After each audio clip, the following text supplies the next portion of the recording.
Selamat datang di Gajah Kencono Nuswantoro. Salam sehat sejahtera.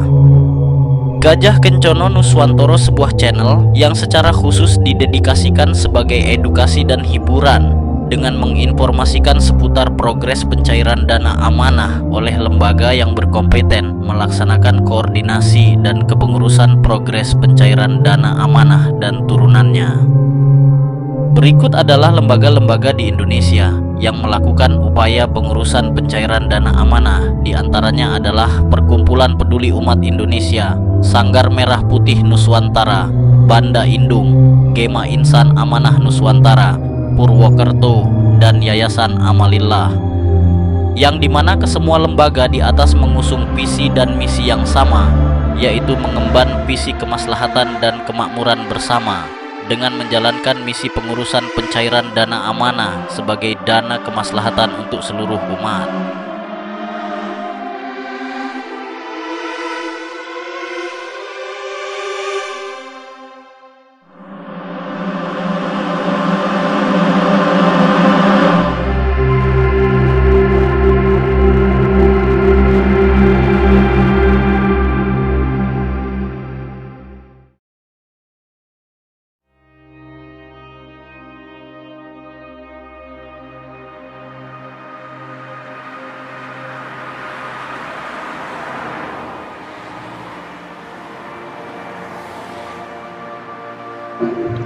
Assalamualaikum warahmatullahi wabarakatuh. Selamat malam, maaf mengganggu saudara-saudara sekalian yang mengikuti Dana Amanah Nusantara. Jadi malam ini CTC ingin melanjutkan tesis saya untuk membongkar segala kebusukan Agus Santoso ya, yang selama ini saya telusuri benar-benar hingga akhirnya mendapatkan sebuah kejelasan, karena memang penelusuran ini membutuhkan tenaga, biaya, waktu, dan segala macamnya yang sifatnya mendukung dalam membuka tabir ya, kejelasan program-program dana amanah. Dan mungkin jawaban ini juga mewakili dari dana amanah-amanah yang lain yang mungkin bisa dikategorikan selama ini berjanji-janji namun tiada realisasi. Nah, di sini saya menjelaskan tentang sender dan receiver yang telah saya utarakan sebelumnya. Jadi sender ini ialah apa ya, kalau dibilang tempat atau orang yang mengirimkan uang, katakan uang aja biar gampang, yang dari luar negeri ya. Dan receiver itu bukan ke dalam negeri tapi di global, misalnya di Asia gitu kan. Senternya itu di mana, misalnya di Singapura atau apa. Nah, dari situ alurnya berlanjut lagi. Nah, ini dikirim nih misalnya ke Indonesia, namun di sini harus ada server gitu. Nah, server ini rumit dan ribet dan butuh biaya sangat besar. Jadi pilihan itu ada dua, apakah ini server pribadi, contohnya misalnya nih yang dikatakan Ratu Adil tuh, Nilia, istrinya gendut. Misalnya dia masuk ke dia yang pribadi itu yang punya server, itu dengan catatan harus ada keikutsertaannya atau berafiliasi dalam sweep on, atau dikatakan nilainya anggota sweep on enggak gitu. Nah, kalau kita memakai jasa sweep on itu misalnya afiliasi, itu nggak main-main, artinya jasanya itu akan dibayarkan harus di depan ya, bukan di belakang. Jadi sebelum saya di landingkan ke situ harus dibayar dulu tuh sesuai dengan uang yang akan diterima gitu. Misalnya berapa? Misalnya yang dia bilang tuh 1000 T gitu. Nah, berarti 150 T mereka harus bayar di depan gitu. Nah, apalagi kata yang kita lihat tuh sampai 50.000 T, 100.000 T. Nah, bayangkan aja kalau 15%, berarti kan 15.000 triliun. Kalau 100.000 T, masuk akal nggak gitu. Ini kan akal-akalan gendut, jadi nggak masuk akal gitu loh. Karena memang goblok, manusia babi, bajingan, biadab, kuntilanak, gundurwo sama dia tuh. Nanti tiap hari makan uang haram, tiap hari ditipunya jutaan manusia. Tinggal kita tonton aja lah di neraka dia nanti jadi kerak-keraknya. Amin kan gitu, biar senang saya. Jadi kalian pun senang juga pasti kan gitu. Nah, yang kedua, dia mau disewa itu, sewa bank ya, misalnya bank pelaksana itu dia sewa server. Nah, itu juga bilangan yang harus dibayar itu bukan main-main gitu, ada presentasi yang harus dibayarkan. Jadi gitu. Nah, dan itu juga harus dibayar di muka juga. Jadi kalau itu tidak ada kan gitu, misalnya perujukannya nanti jadi global sweep yang sudah saya jelaskan tadi. Nah, global sweep ini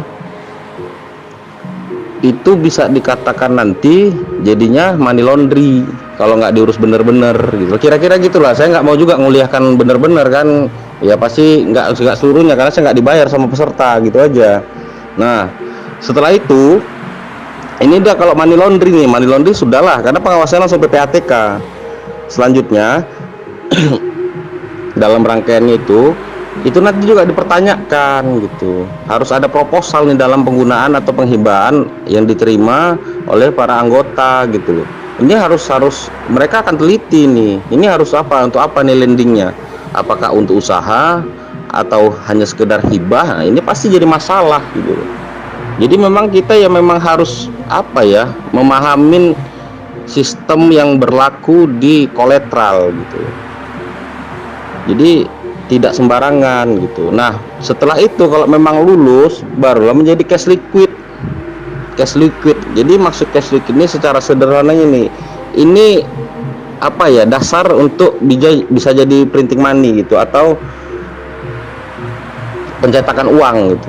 Nah, kalau dia cash liquid, oke lah dia aman. Nah, setelah itu ada yang namanya cash fund credit, artinya penerima ini berhutang. Jadi kalau kalian terima, berarti kalian berhutang gitu loh. Nah, yang nggak logikanya ya, kayak mana dia nutupin, sedangkan memang peraturan dari 2016 itu, peraturan undang-undang dan BI itu yang berlaku itu semua dana kolateral ya yang masuk itu 80%-nya harus di trading, 20%-nya baru bisa diterima cash sama si penerima. Nah, itulah yang mungkin dibilang dibagi-bagikan. Jadi harap maklum, kalau kalian mau percaya saya atau tidak terserah, cuman buktikan aja omongan saya. Buktikan bukan dengan apa, bukan dengan berhayal, bertanya-tanya segala macam. Apalagi kalian bilang-bilang saya nggak bisa buktikan segala macam, kentut sama kalian. Yang buka program siapa, yang selama ini yang bohongi siapa kan gitu. Jadi udah dibantu dijelaskan, seharusnya terima kasih, jangan banyak tapi kenapa, kadang-kadang peserta ini jengkelin juga. Cuman ya udahlah, nggak apa-apa lah, awal lahir batin aja kan, walaupun getun kadang-kadang. Nah, itulah yang bisa saya sampaikan gitu. Kalau jelas-jelas sekali Pak ya, kuliahnya mahal nih sampai ke Amerika kan gitu. Jadi malam-malam ini saya memang tergugah untuk menjelaskan ini, walaupun ya kurang-kurang jelas, nggak apa-apa lah. Nanti kalau jelas sekali pintar semua ya kan. Nah, nanti udah dibantu jelaskan, awak disalah-salahin lagi, itulah nggak tahu terima kasih ya. Jadi itu aja lah yang mau saya sampaikan. Jadi anggota-anggota nih ya wajib bersyukur lah, jangan kayak Agus setiap hari nggak ada bersyukurnya, ngorain uang kalian aja, itu pun masih kalian turutin. Ini saya juga yang jadi tumbal-tumbal. Ada lagi yang bilang saya udah pecah kongsi, tai, nggak ada tuh semua ya. Jadi jangan fitnah-fitnah gitu. Udah gitu ada yang bilang kenapa baru sekarang hadir, mau semau bapak kau aja kayak gitu. Nah, siapa suruh kalian dari 2014 ngikutin orang itu kan gitu. Macam awak nggak ada kerjaan aja kalian buat kan gitu. Cuman namanya udah di ujung kayak gini luar biasa, kalian yang puluhan ribu anggota cuman bisa diam, cuma satu orang kecoa nggak bisa kalian lawan kan, percuma. Seharusnya pertanyaan di kalian, kenapa kalian diam, kenapa kalian itu selama ini nggak mau cari tahu. Masa saya bukan anggota, nggak digaji, nggak dibayar sama kalian, saya cari tahu untuk kalian, itu pun kalian nyalahkan. Memang lah kayak gitu. Kalau orang Medan bilang bodat, itu loh bodat. Bela saya merepet-merepet sama kalian karena bukan apa, udah dikasih tahu, bukannya jadi bahan dasar untuk mengusut Agus, untuk menuntut Agus, mencari fakta kebenaran. Kalau memang tidak benar, adili dia dengan hukum negara. Ini bukannya, ini malah nyalahin Ramulo Mangkurajo. Ini kurang ajar namanya. Jadi itu aja yang mau saya sampaikan. Mimpi indah lah kalian dengan janji-janji Agus Santoso. Bagi yang masih mau melanjutkan, kita lihat aja besok cair apa enggak. Paling akan tetapi, dan akan tetapi. Itu aja lah ya. Itu aja yang mau saya sampaikan. Kalau omongan saya salah, ya terserahlah, saya nggak peduli juga kan gitu. Wabillahi taufiq wal hidayah. Wassalamualaikum warahmatullahi wabarakatuh.